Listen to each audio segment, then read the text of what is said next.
Welcome to my channel AS Concepts. ഇന്നത്തെ ടോപ്പിക്കാണ് regulating act of 1773. British ഇന്ത്യയിലെ ഭരണ സംവിധാനത്തിൽ വലിയ മാറ്റങ്ങൾ കൊണ്ടുവന്ന സുപ്രധാനമായ ഒരു നിയമമാണ് 1773 regulating act. Indian east India കമ്പനിയുടെ പ്രവർത്തനങ്ങളെ നിയന്ത്രിക്കുവാനും മേൽനോട്ടം വഹിക്കുവാനുമായി ബ്രിട്ടീഷ് പാർലമെന്റ് പാസാക്കിയ ആദ്യത്തെ നിയമമാണിത്. പശ്ചാത്തലം, ബാക്ക്ഗ്രൗണ്ട്. സാമ്പത്തിക പ്രതിസന്ധി.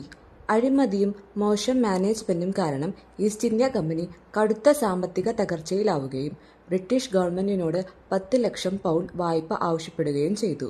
അഴിമതി. കമ്പനി ഉദ്യോഗസ്ഥർക്കിടയിൽ വ്യാപകമായ അഴിമതിയും സ്വകാര്യ വ്യാപാരവും നിലനിന്നിരുന്നു. ദുർഭരണം. റോബർട്ട് ക്ലൈവ് ഏർപ്പെടുത്തിയ ഇരട്ട ഭരണം അഥവാ ഡ്യുവൽ ഗവൺമെന്റ് ബംഗാളിൽ വലിയ ഭരണപരമായ ആശയക്കുഴപ്പങ്ങൾക്കും ജനങ്ങളുടെ ദുരിതത്തിനും കാരണമായി.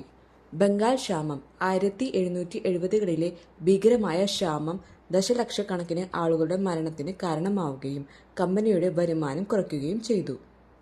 പ്രധാന വ്യവസ്ഥകൾ പ്രൊവിഷൻസ്. ഗവർണർ ജനറൽ പദ്ധതി.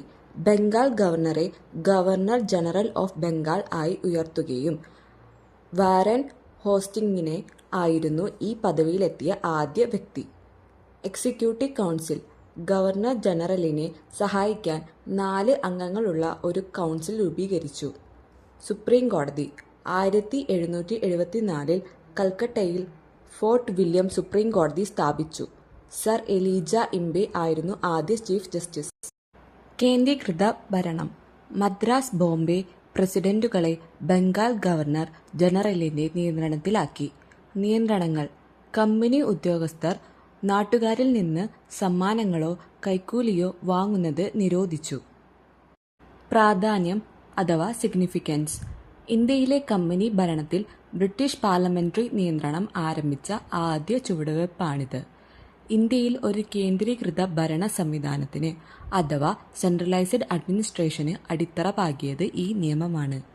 കമ്പനിയുടെ രാഷ്ട്രീയവും ഭരണപരമായ ചുമതലകൾ ബ്രിട്ടീഷ് ഗവൺമെന്റ് ആദ്യമായി അംഗീകരിച്ചത് ഈ ആക്ടിനെ തുടർന്നാണ്. പോരായ്മകൾ അഥവാ ഡ്രോബാക്സ് അല്ലെങ്കിൽ ഡിഫെക്ട്സ്. വിറ്റോ അധികാരമില്ല. ഗവർണർ ജനറലിന് കൗൺസിലിന്റെ തീരുമാനങ്ങളെ മറികടക്കാൻ വിറ്റോ അധികാരം ഉണ്ടായിരുന്നില്ല. ഭൂരിപക്ഷ തീരുമാനങ്ങൾ അനുസരിക്കാൻ അദ്ദേഹം ബാധ്യസ്ഥനായിരുന്നു. അധികാര തർക്കം. ഗവർണർ ജനറലും സുപ്രീം കോടതിയും തമ്മിലുള്ള അധികാര പരിധി വ്യക്തമായിരുന്നില്ല. ഇത് അവർക്കിടയിൽ നിരന്തരമായ തർക്കങ്ങൾക്ക് കാരണമായി. ഇന്ത്യക്കാരോടുള്ള അവഗണന.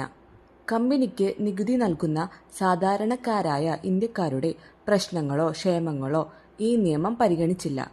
ഭാഷാ തടസ്സം. ഇംഗ്ലണ്ടിൽ നിന്നുള്ള ജഡ്ജിമാർക്ക് ഇന്ത്യയിൽ ആചാരങ്ങളെക്കുറിച്ചോ നിയമങ്ങളെക്കുറിച്ചോ അറിവില്ലാതിരുന്നത് നീതിന്യായ നിർവഹണത്തിന് പ്രശ്നങ്ങൾ ഉണ്ടാക്കി. 1781 ഭേദഗതി നിയമം അഥവാ അമെൻഡിംഗ് ആക്ട് ഓഫ് 1781. 1773 നിയമത്തിലെ പിഴവുകൾ പരിഹരിക്കാൻ കൊണ്ടുവന്ന ഇതിനെ സെന്റിമെന്റ് ആക്ട് അല്ലെങ്കിൽ ആക്ട് ഓഫ് സെറ്റിൽമെന്റ് എന്നും വിളിക്കുന്നു. കോടതിയുടെ പരിധി. ഗവർണർ ജനറലിനെയും കൗൺസിലിനെയും അവരുടെ ഔദ്യോഗിക പ്രവർത്തനങ്ങളിൽ നിന്ന് സുപ്രീം കോടതിയുടെ അധികാര പരിധിയിൽ നിന്ന് ഒഴിവാക്കി. റവന്യൂ കാര്യങ്ങൾ. നികുതി പിരിവുമായി ബന്ധപ്പെട്ട കാര്യങ്ങളിൽ സുപ്രീം കോടതിക്ക് ഇടപെടാൻ കഴിയില്ലെന്ന് വ്യവസ്ഥ ചെയ്തു. കേസ് വിചാരണ ചെയ്യുമ്പോൾ ഇന്ത്യക്കാരുടെ മതപരവും സാമൂഹികപരവുമായ ആചാരങ്ങൾ, ഹിന്ദു മുസ്ലിം വ്യക്തി നിയമങ്ങൾ മാനിക്കണമെന്ന് നിർദ്ദേശിച്ചു. അപ്പീൽ അധികാരം. പ്രാവശ്യ കോടതികളിൽ നിന്നുള്ള അപ്പീലുകൾ സുപ്രീം കോടതിക്ക് പകരം ഗവർണർ ജനറൽ ഇൻ കൗൺസിലിന് നൽകാൻ തീരുമാനിക്കുകയും ചെയ്തു.